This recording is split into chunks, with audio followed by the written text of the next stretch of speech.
Hi hello friends, welcome back to my channel. இன்றைக்கி நம்மளோட சேனலில் நம்ம என்ன பார்க்க போகிறோன்னா, ஒரு வெஜிடபிள் சேமியா எப்படி செய்கிறதுன்னு தான் பார்க்க போகிறோம். ரொம்ப சிம்பிளான ஒரு 3 வெஜிடபிள்ஸை மட்டும் வச்சு எப்படி செய்கிறதுன்னு பார்க்க போகிறோம். ஃபஸ்ட்டு நான் 2 ஆனியன் எடுத்திருக்கேன், அப்புறம் ஒரு தக்காளி எடுத்திருக்கேன், அப்புறம் பாதி கேப்சிகம் எடுத்திருக்கேன், ஒரு கேரட் எடுத்திருக்கேன். இது எல்லாத்தையுமே நான் குட்டி குட்டியாக கட் பண்ணி வச்சுருக்கேன்.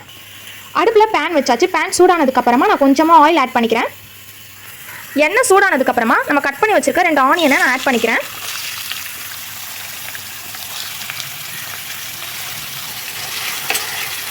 ஒரு ப்ரௌனிஷ் கலர் வந்ததுக்கப்புறமா நான் தக்காளி ஆட் பண்ணிக்கிறேன்.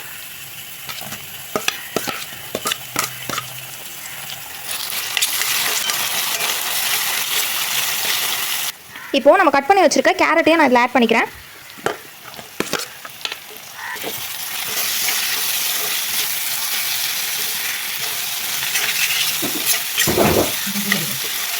இப்போது நம்ம தேவையான அளவு சால்ட் ஆட் பண்ணிக்கிறேன். வச்சு எடுத்து வச்சுருக்கேன், நான் அதையும் இதில் ஆட் பண்ணிக்கிறேன். கட் பண்ணி வச்சுருக்க கேப்சிகமையும் கூட ஆட் பண்ணிட்டேன்.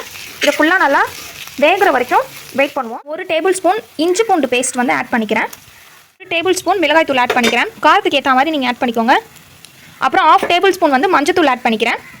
அப்புறம் மல்லித்தூள் 1 டேபிள் ஸ்பூன் ஆட் பண்ணிக்கிறேன். கரம் மசாலா தூள் கொஞ்சமாக ஆட் பண்ணிக்கிறேன். இப்போ இது எல்லாத்தையும் நல்லா மிக்ஸ் பண்ணிக்கிறேன். 1 கப் அளவுக்கு தண்ணி ஆட் பண்ணிக்கிறேன். ஆட் பண்ணிட்டு இதை க்ளோஸ் பண்ணிடுறேன். வெஜிடபிள்ஸ்லாம் நல்லா குக் ஆகிடுச்சு. இப்போது நம்ம வறுத்து வச்சுருக்க சேமியான இதில் ஆட் பண்ணிப்போம்.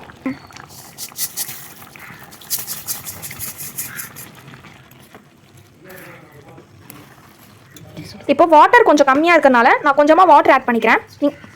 நான் ஹாட் வாட்டர் ஆட் பண்ணிக்கிறேன் கொஞ்சமாக. இப்போது நல்லா குக் ஆகிடுச்சு. நான் கடைசியாக கொரியாண்டர் லீவ்ஸ் ஆட் பண்ணிவிட்டு அடுப்பை ஆஃப் பண்ணிக்கிறேன். அவ்வளோதான், டேஸ்டியான சேமியா ரெடி. நீங்களும் இதை உங்கள் வீட்டில் ட்ரை பண்ணி பாருங்கள். இன்னொரு அடுத்த வீடியோவில் பார்க்குறேன். Thank you friends.